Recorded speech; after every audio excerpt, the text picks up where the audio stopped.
ওকে, তাহলে আমরা আজকে শিখবো হচ্ছে পিএসপি অ্যারে এক্সট্রাক্ট ফাংশন এবং কম্প্যাক্ট ফাংশন। এক্সট্রাক্ট ফাংশনটা কি? এক্সট্রাক্ট ফাংশনটা হচ্ছে আপনি যখন একটা অ্যাসোসিয়েটিভ অ্যারে থাকে বা যে কোনো অ্যারে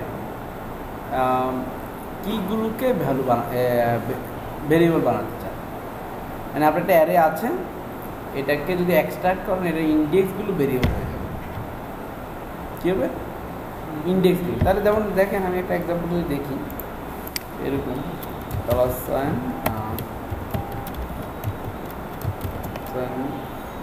অ্যারে হচ্ছে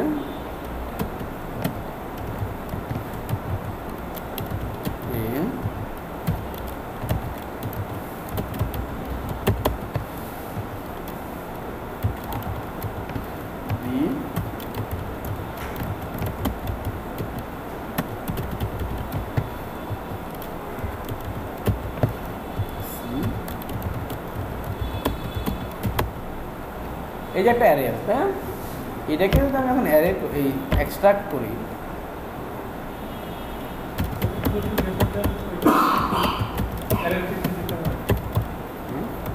কিন্তু ইকুয়াল টু, হ্যাঁ, এটা হচ্ছে অ্যাসাইন করা, এ নামক ইন্ডেক্সে আমেরিকাকে অ্যাসাইন করলাম। এটা অ্যাসোসিয়েটিভ অ্যারের জন্য। ইভেন নিউমারিক্যাল অ্যারে যত তাই লাগে, আপনি নাম্বার যখন দেবেন, ইন্ডেক্সটা যদি আপনি অ্যাসাইন নাম্বার হন, আপনি দেখাইছেন না লাস্ট ক্লাসে সেটাই। তাহলে এখন দেখেন, এটা যদি আমি এক্সট্রাক্ট করি,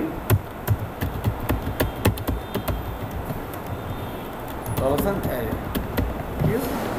এখন একটা ইন্টারেস্টিং বিষয় হবে ইকো রসেন্ট কি হতে পারে, আমার সংজ্ঞা অনুযায়ী হচ্ছে অ্যারের ইন্ডেক্সগুলোকে ভ্যারিয়েবলে কনভার্ট করে। আমি বলছি এক্সট্রাক্ট এমন একটা ফাংশন যে কী করে অ্যারের ইন্ডেক্সকে ভেরিয়েবলে কনভার্ট করে, মনে থাকবে? তাহলে আমি যদি এখন একটা রান করি,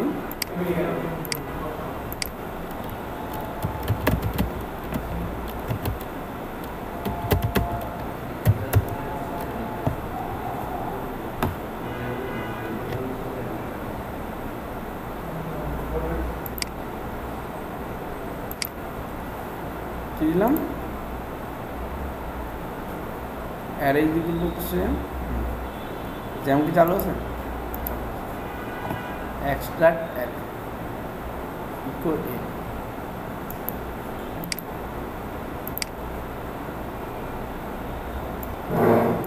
তাহলে দেখেন কি হলো, আমরা এক্সট্রাক্ট করার কারণে এটা একটা ভেরিয়েবল হয়ে গেছে, বিটাও একটা ভেরিয়েবল হয়ে গেছে, সিটাও একটা ভেরিয়েবল হয়ে গেছে, যার জন্য আমরা পাচ্ছি হচ্ছে আমেরিকা।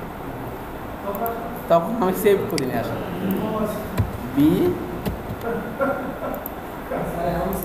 বাংলাদেশ, না বাংলাদেশ, তাই না? হ্যাঁ, তাহলে আমরা দেখলাম এক্সট্রা করলে আমাকে কতটুকু হেল্প করতে পারে আমার ইন্ডেক্সগুলোকে ভেরিয়েবল করে। এখন প্রশ্ন হতে পারে, যদি ইন্ডেক্সটা নাম্বার হয়, আর আমরা জানি ভেরিয়েবল নেমের মধ্যে শর্ত হচ্ছে কি না, আমরা তো জানি যে ভেরিয়েবল নেম কখনো নাম্বার দিয়ে শুরু হতে পারবে না। এখন এক্সট্রাক্ট করে তখন সেক্ষেত্রে কী হবে? তখন একটা ওয়ে আছে, সেটা হচ্ছে এক্সট্রা প্রিফিক্স অ। এখন যদি আপনি এরকম বলে দেন $,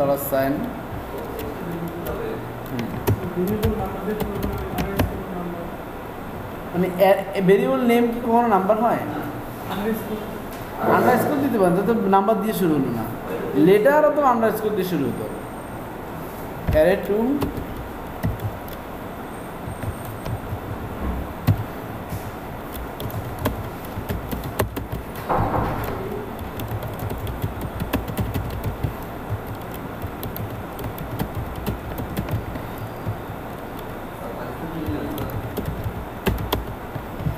ঠিক আছে। এখন আমাকে এখানে বলতে হবে অ্যারে টু, কারণ এর ইন্ডেক্সগুলো হচ্ছে কি নাম্বার। এখন আমি বলি array to extra prefix BREFIX underscore of extra prefix of. তারপরে যে আমি বলবো কী দিব সেটা প্রিফিক্সটা আমি দিব হচ্ছে ধরেন আন্ডারস্কোর আমি এ দিলাম, এখন হয়ে যাবে হচ্ছে ধরেন এ আন্ডারস্কোর 2। হ্যাঁ, তো সে বাই ডিফল্ট এ দিয়ে আন্ডারস্কোর, তাহলে আপনি আইডেন্টিফাই করতে পারবেন কোনটা প্রিফিক্স কোনটা আপনার নেম দিয়ে রাইট। তাহলে এখন হবে কি বি এ আন্ডারস্কোর 2 মানে কি বাংলাদেশ, ও পাকিস্তান হবে রাইট। হ্যাঁ 0 1 2 পাকিস্তান হবে, এই তো ভেরি গুড। তাহলে আমরা দেখলাম যে নিউমেরিক্যাল হলে কি সলিউশন হতে, আর একটা ইস্যু হতে পারে, অবশ্যই হতে পারে। এরপর আরেকটা ইস্যু হতে পারে যদি একই আপনার যদি ব্যাপারটা এরকম হয় যে সাইজ নামে একটা ভেরিয়েবল এখানে অলরেডি ডিফাইন করা ছিল, আপনার অ্যারের ভিতরেও একটা ইন্ডেক্স সাইজ এক্সট্রাক্ট করার কারণে আগের ইন্ডেক্সটা রিপ্লেস হয়ে যাবে না, আগের ভেরিয়েবল, এটা তো বিপদ। এক্সট্রাক্ট করতে গিয়ে এটা ভেরিয়েবলের ধ্বংস হয়ে গেল, তখন আপনাকে কি করতে এক্সট্রা প্রিফিক্স সেম নামে একটা কনস্ট্যান্ট আছে সেটা বলতে হবে, এবং তখন কি বসবে সেটা আপনি বলবেন। যেমন এরকম ধরুন আমার এখানে আছে $C হচ্ছে সিটি কোন কান্ট্রি হয়, কানাডা, চায়না, চায়না, এই আপনার দেশের নাম জানেন। এখন আমি বলবো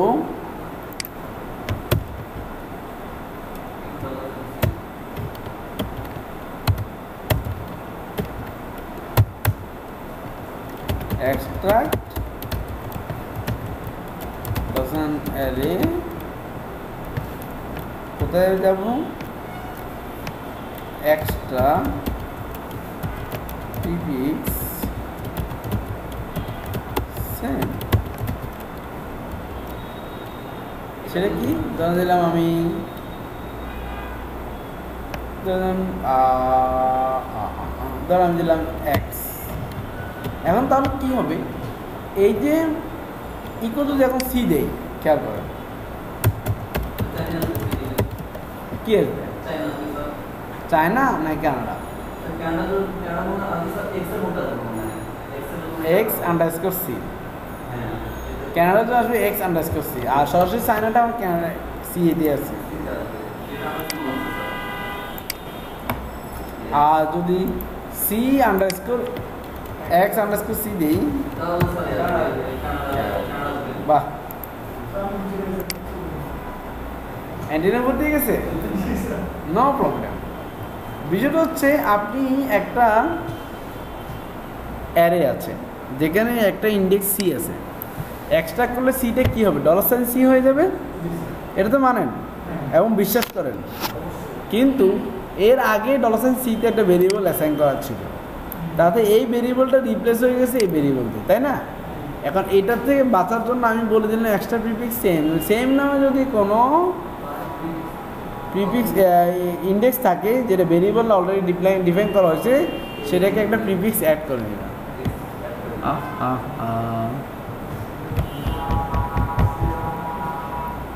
ঠিক আছে, আরও কিছু ইস্যু আছে। আচ্ছা, এটা রিয়েল লাইফে আমি সবচেয়ে বেশি ইউজ করি, মানে ফর্মের ভিতরে আপনি ডাটাবেস থেকে আসা ভ্যালু যখন এডিট করবেন তখন আপনি কি $x অফ থার্ড ব্র্যাকেটের ভিতরে নেম লিখে দেন, আমি $নেম লিখে দেব, আমার কাজ কমে গেল না, কাজ কমানোর জন্য আর কি।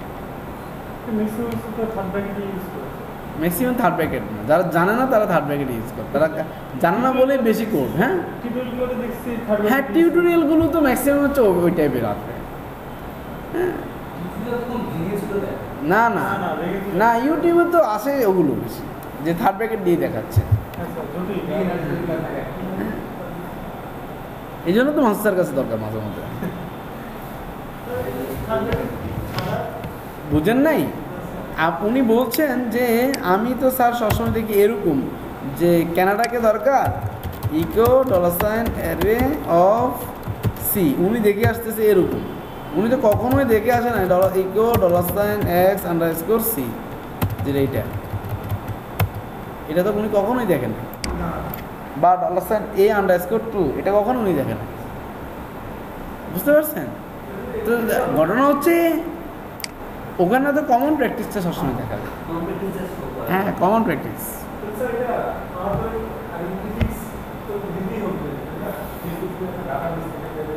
আপনি যখন ডাটাবেস টেবিলতে ডাটা নিয়ে আসলেন, হ্যাঁ, ধরুন আমার এখন একটা লুপ আছে, আমি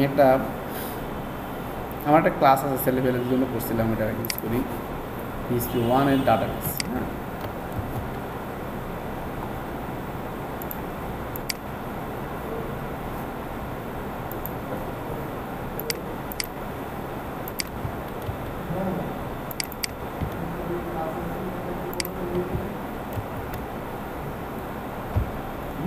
অলরেডি আছে না? ও আচ্ছা, এটা অন্য নামে আছে।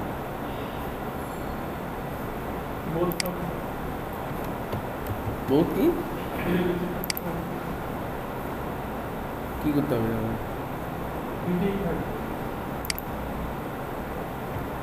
তাহলে কি নামে থাকবে? তাহলে কীভাবে সম্ভব?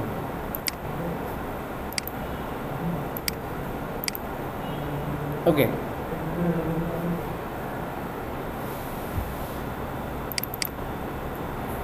এখন এখানে দেখেন একটা ফাংশন আছে হচ্ছে আমার গেট অল। ইন্টারেস্টিং জিনিস, তো আমার একটা টেবিল আছে যে ধরুন আমার হচ্ছে PHP 2 থেকে আমি কল করি, বা এখানে PHP 1 স্টুডেন্টস, এই নেম মোবাইল অ্যাড্রেস, এটা টেবিল স্টুডেন্টস আছে। তাই আমি যদি এই ক্লাসটাকে ইনক্লুড করি এখানে,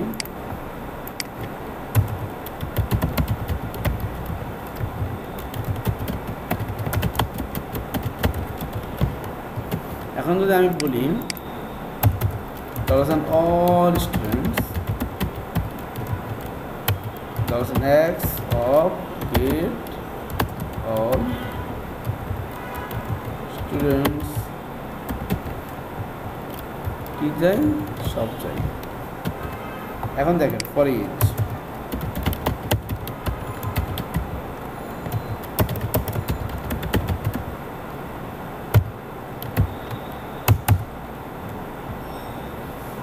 extract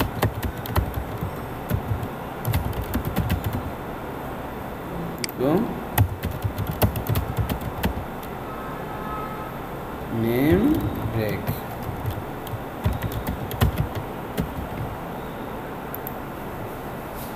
ঠিক আছে? যেখানে কিছু ফিল্ডে বেলুন আছে ওই কাটা হচ্ছে। এখন দেখুন তাহলে কোথায় সেভ করছি আমি?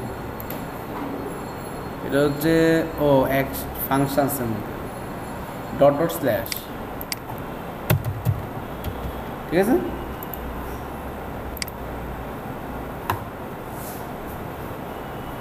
এটা অন্য জিনিস।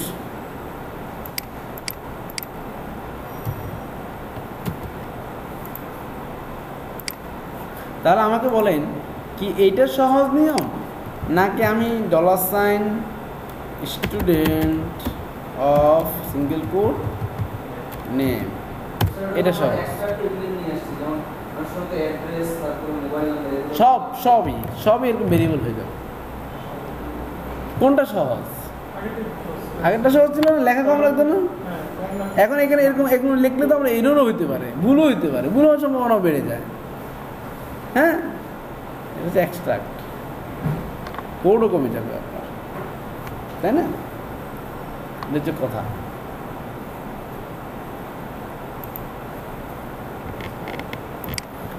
তাহলে এটা একটা আমরা বললাম যে সেম হয়। আরেকটা হচ্ছে if there is a collision override the existing variable. Collision থাকলে যদি এটা দিয়ে দেন, আর বাকিগুলো আসলে লাগে না। সেমের জন্য একটা দরকার, তারপর দিয়ে হচ্ছে এক্সট্রা প্রিফিক্স, অলের জন্য একটা দরকার, যে যদি নিউমেরিক্যাল অ্যারে হয় তখন এক্সট্রা প্রিফিক্স অল, অ্যারেটা যদি নিউমেরিক্যাল হয় তাহলে এক্সট্রা প্রিফিক্স অল। হ্যাঁ, আর বাকিগুলো আসলে আমাদের এই তিনটে দিয়ে আমি সবগুলোকে কাজে লাগাইতে পারি আর কি, সব কাজে আমি করাতে পারি, সেজন্য আমার আর লাগে না আর কি। এখন আমরা দেখবো তাহলে কম্প্যাক্ট। আপনার একটা PHP পেজ আছে যেখানে অনেকগুলো ভেরিয়েবল আছে। এখন ভেরিয়েবলগুলো কাউকে দিতে চান যে তুমি নিয়ে যাবে, তাহলে কীভাবে দেবেন? একটা করে দিবেন অ্যারে আকার, বা ট্রান্সফার করতে চান। আপনার একটা ফর্ম সাবমিট হওয়ার পরে 10টা ভ্যালু রিসিভ করছেন, রিসিভ করে এটা অন্য কোথাও ট্রান্সফার করতে চান, কীভাবে ট্রান্সফার করবেন? অ্যারে করে ট্রান্সফার করবেন না? এখন অ্যারে করতে হবে কী হবে? একটা অ্যারে বানাইতে হবে, প্রত্যেকটা এলিমেন্ট ভেরিয়েবল নেম ডিক্লেয়ার করতে দিয়ে দিতে হবে না? ধর আমার এরকম আছে,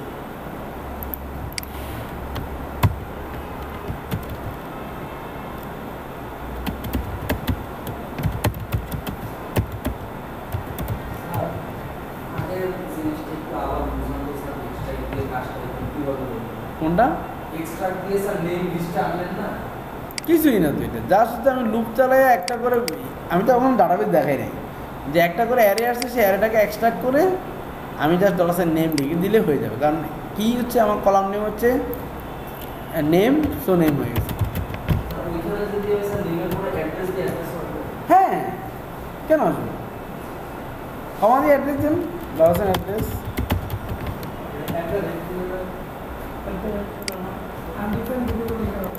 মানে আমার কিছু কিছু রোজ কিছু ডাটা নাই, বাই পোস্ট দিয়ে আমি ঢুকেছি, তখন এগুলো আনডিপেন্ড ভেরিয়েবল আমাকে দেখাবে না, এটা থেকে বাঁচার জন্য আর কি ফাঁকি গেছি।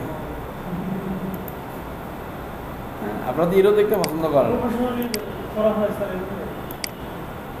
এই সিনটেক্স হলো কি যে ব্রেক, ওইখানে কমা দিই নেই।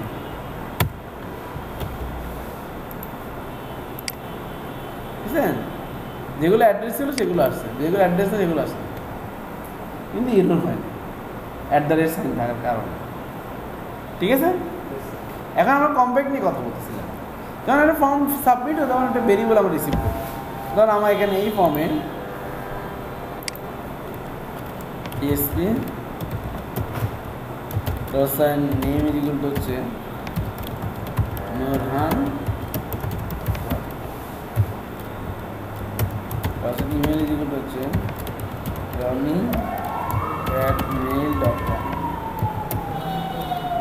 মোবাইল ইকুয়াল হচ্ছে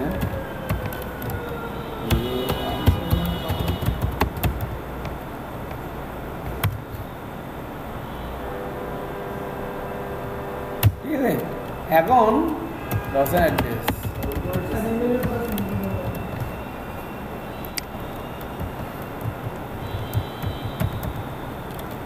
রনি আপনার হোম ডিস্ট্রিক্ট কোথায়? হোম ডিস্ট্রিক্ট চাঁদের দেশের মানুষ, চাঁদের দেশের মানুষ ছেলেবেলে তো অনেক পরিশ্রমী, আমার দেখা যায় কজনকে কাছে। তো এখন আমি এইগুলো সবগুলোকে কোথাও পাঠাইতে হবে, স্টোর করতে হবে, অনেক কাজে লাগে, অন্য কাউকে দিতে হবে। তখন আমি এটাকে কীভাবে পাঠাবো? দুইটা, একটা হচ্ছে এরকম $, এক্স ইকুয়াল টু হচ্ছে, ধরুন আমি এটা ই করলাম নেম, ইমেল, মোবাইল, তাই না? এবার একটা অ্যারে বানাতে পারি না আমি। আর একটা এখন এটাতে সমস্যা হচ্ছে, আপনাকে জানতে কোনো একটা মিস হয়ে যেতে পারে, কারণ আপনি কিছু সামনে উপরে আছে, কিছু মাঝখানে আছে, কিছু সাইডে পড়ে আছে, ভেরিয়েবল ডিক্লারেশন, আপনাকে সব জানো, কিন্তু আপনার শর্তটা হচ্ছে এই পেজে সব ভেরিয়েবলগুলো তুমি আমাকে পাঠাও। তাহলে আপনি কী করবেন? কম্প্যাক্ট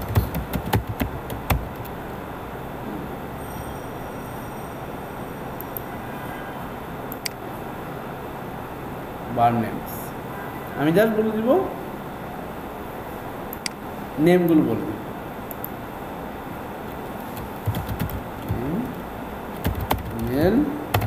এখানে দুইটা বললাম, তাই না? এখন আমার দুইটা অ্যারে এলিমেন্টটা হয়ে গেল। রেজাল্ট এটা একত্রে কিছুটা এক্সট্রাক্টেড করে, এক্সট্রাক্ট কী করে? অ্যারেকে ভেরিয়েবলে কনভার্ট করে। কনভার্ট কী করে? ভেরিয়েবলকে অ্যারেতে কনভার্ট করে। তাতে হলে কি কষ্ট করে আপনি অ্যারে ডিক্লারেশন করা লাগে না। ঠিক আছে, ভেরিয়েবল নেমগুলোকে কমা দিয়ে দিয়ে দিয়ে দিয়ে লিখে চলে যাবে। ও এটা স্ট্রিং হয়, মাইন্ড ইট।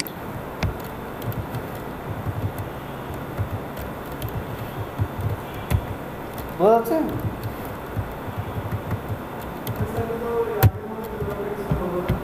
হ্যাঁ,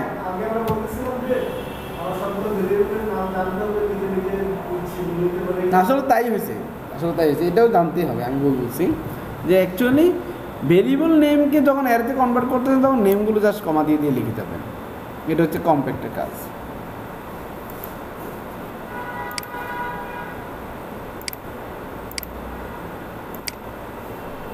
প্রিন্ট আর রেজাল্ট।